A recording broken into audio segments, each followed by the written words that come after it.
The human body, as speaking now as a biologist and as a physician, was not designed to deal with the explosion of EMF activity in the environment. There's EMFs everywhere. You can't escape it.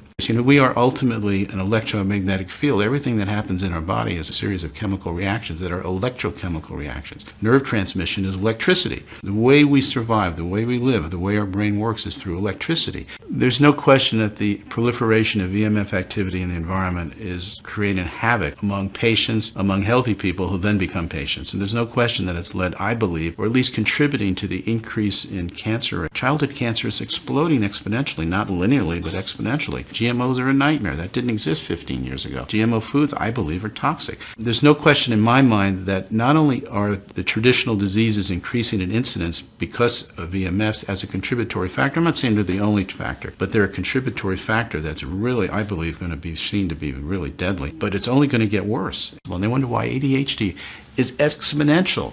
Why is it exponential? Well, gee whiz, you're affecting the brain with all this electromagnetism. We could talk about vaccination too. But unquestionably, when you're disrupting the electromagnetic field around a child who is very vulnerable, whose brain is still growing right up until they're 21 years old, the effect cannot be positive. If you look at the increase in ADHD and the increase in autism and the increase in EMF activity, there's a little lag time, but the curves are almost parallel in terms of the increase in the disease and the increase in use of these. And one of the biggest issues now is insomnia. Even people who aren't cancer patients, they haven't slept well in years. They can't fall asleep. They wake up in the middle of the night. Melatonin has a sedating effect. Not only does it have a sedating effect, it has a documented There's no question that low melatonin levels are associated with increased levels of cancer, and that the EMFs are having a profound effect on the pineal, and as a result, a profound effect on sleep patterns. I mean, insomnia is epidemic. The costs of sleeping pills in the U.S. is in the billions, among the most highly prescribed drugs. And what's the reason for that? It's the melatonin disruptor. It's going to take an uprising of the people to